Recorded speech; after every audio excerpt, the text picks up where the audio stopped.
मित्रों, आज हम आपको गणेश जी की एक कहानी बताएंगे। उस दिन कैलाश पर्वत ऐसे चमक रहा था मानो उस पर प्रकाश डाला गया हो। कैलाश की बर्फ से ढकी चोटियां सूर्य की रोशनी में ऐसे चमक रही थीं मानो रत्न झटित हों।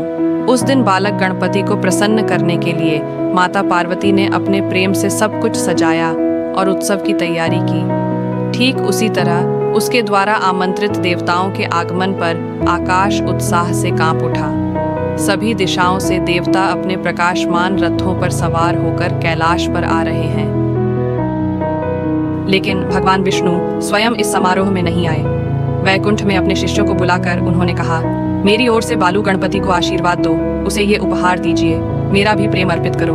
इन निर्देशों के साथ शिष्य कैलाश आए, समारोह में भाग लिया और बालक गणपति को आशीर्वाद दिया। बाल गणपति सभा में एक बच्चे की तरह बैठे हैं और उनकी शरारती मुस्कान सभी को आकर्षित कर रही है। उनका छोटा कद और चमकते पीले आभूषण दिव्यता को दर्शाते थे। उसकी माँ पार्वती प्रसन्नता से उसकी ओर देख रही हैं और उस पर अपना आशीर्वाद बरसा रही हैं। जो भी देवता उन्हें आशीर्वाद देने आए, उन्होंने अपना समय प्रसन्न मन से गणपति को देखने में बिताया। समारोह के बाद पार्वती अम्मा ने सभी को स्वादिष्ट भोजन के लिए बुलाया। सुनहरे बर्तनों में सुंदर व्यंजन दिव्य सुगंध के साथ भोजन के लिए तैयार है। लेकिन विष्णु के शिष्य बिना खाए ही वहीं बैठे रहे। यह देखकर माता पार्वती उनके पास आईं और पूछा, तुम खाना क्यों नहीं खा रहे हो? कोई समस्या है क्या? शिष्यों ने तुरंत विनम्रता पूर्वक उत्तर दिया, माता, हम अपने प्रभु भगवान विष्णु के दर्शन किए बिना कोई भोजन स्वीकार नहीं करेंगे। कृपया हमें वैकुंठ जाने की अनुमति दीजिए।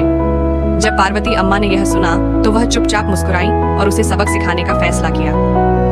पार्वती ने कहा, अब गणपति को आशीर्वाद दो, उन्हें विदा करो और चले जाओ।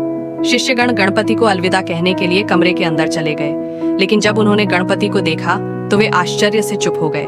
गणपति अब विष्णु के रूप में उनके सामने प्रकट हुए। जब उनके हाथों में शंख, चक्र, गदा और कमल चमक रहे थे तो पूरा कमरा उस दिव्य प्रकाश से भर गया। शिष्यगण यह दृश्य देखकर पूरी तरह अचंभित रह गए।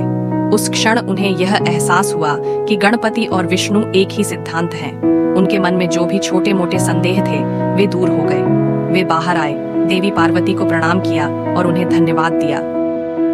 बाद में शिष्यों ने देवी पार्वती द्वारा दिया गया भोजन खुशी से स्वीकार किया। इसके बाद वे वैकुंठ चले गए और अपने भगवान से मिल गए।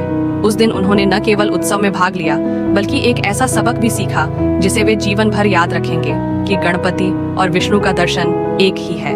यह कहानी भगवान गणेश के दर्शन और ब्रह्मांड में देवताओं की परस्पर निर्भरता को खूबसूरती से व्यक्त करती है।